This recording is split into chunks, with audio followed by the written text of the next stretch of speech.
355वा नरवीर तानाजी मालुसरे शौर्य दिन व पुण्यतिथी सोहळा उंबरठ इथं मोठ्या दिमाखात साजरा। 21 व 22 फेब्रुवारी रोजी 355 नरवीर तानाजी मालुसरे शौर्य सेवा पुरस्कार शुभभक्त प्रकाश कदम यांना।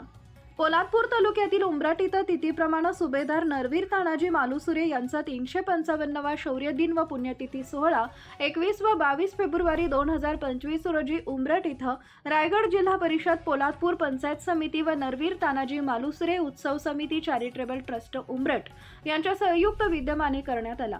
यावेळी या वर्षीचा नरवीर तानाजी मालुसरे शौर्य सेवा पुरस्कार शुभभक्त शिवमुद्रा प्रतिष्ठान अध्यक्ष प्रकाश कदम यांना मंत्री नामदार भरत शेठ गोगावले यांच्या हस्ते प्रदान करण्यात आला। यावेळी उंबरठ नरवीर उत्सव समिती विश्वस्त मंडळाचे अध्यक्ष चंद्रकांत कळंबे, रायबा मालुसरे, नरवीर तानाजी मालुसरे यांचे वंशज यांच्यासह विविध पक्षाचे लोकप्रतिनिधी, पदाधिकारी, प्रशासकीय अधिकारी, तालुक्यातील शाळकरी विद्यार्थी व शिक्षक वर्ग मोठ्या संख्येने इतिहासप्रेमी व शिवभक्त यांची उपस्थिती होती। 2 दिवस विविध कार्यक्रमांचे आयोजन करण्यात आले होते। यामध्ये भव्य मिरवणूक, ऐतिहासिक मैदानी खेळाचे प्रात्यक्षिक शाळकरी विद्यार्थ्यांनी सादर केले। त्यानंतर विविध कला गुणदर्शन कार्यक्रम सादर करण्यात आला।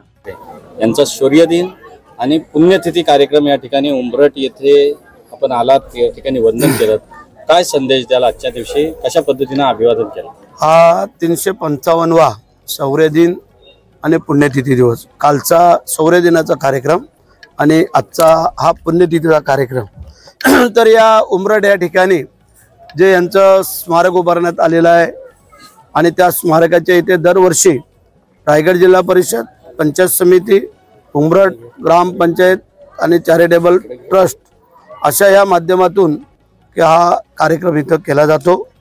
शाळेची मुलं येतात, शिवभक्त येतात आणि या मान्यवर मंडळी येऊन हा कार्यक्रम आम्ही पार पाडतो आणि तो गेल्या अनेक वर्ष त्या ग्रामस्थांच्या प्रेरणेने हा कार्यक्रम होतो आणि त्यावेळेला असणारे जिल्हा परिषद अध्यक्ष प्रभाकर पाटील बरोबर यांनी याला निधी देऊन सुरुवात केलेली आणि तेव्हापासून हा कार्यक्रम आम्ही दरवर्षी करतो। उंबरठ हे आणि या ठिकाणी खऱ्या अर्थाने जगभरातले शिवप्रेमी भेट देत असतात। अधिक सुशोभीकरणासाठी निधीची कमतरता आहे, पुढच्या काळामध्ये कशा पद्धतीचा निधी उपलब्ध करता येईल? आतापर्यंत दिलेला 5 कोटीचा निधी त्याचं काम चालू आहे। आपण बघताय संरक्षण भिंत, त्यानंतर इथे एक मंदिर देवीचं आहे ते, त्यानंतर इथं चांगले ऐतिहासिक कमान 2 कमान आहेत आणि ह्याला सगळं हे ग्राउंड हे सगळं आपण पाहताय। ह्याला पुढे भविष्यात आम्ही लॉन करायचं का ते पण बघूया आणि त्यासाठी मागच्या वेळेला असणारे आपले मुख्यमंत्री एकनाथ शिंदे साहेब यांनी आम्हाला व्हिडिओ कॉन्फरन्सद्वारे तिथं सांगितलं आणि 10 कोटीचा निधी देण्याचं कबूल केलंय, ते आम्ही त्यांच्याकडे घेतो। शेठ, जिल्ह्यात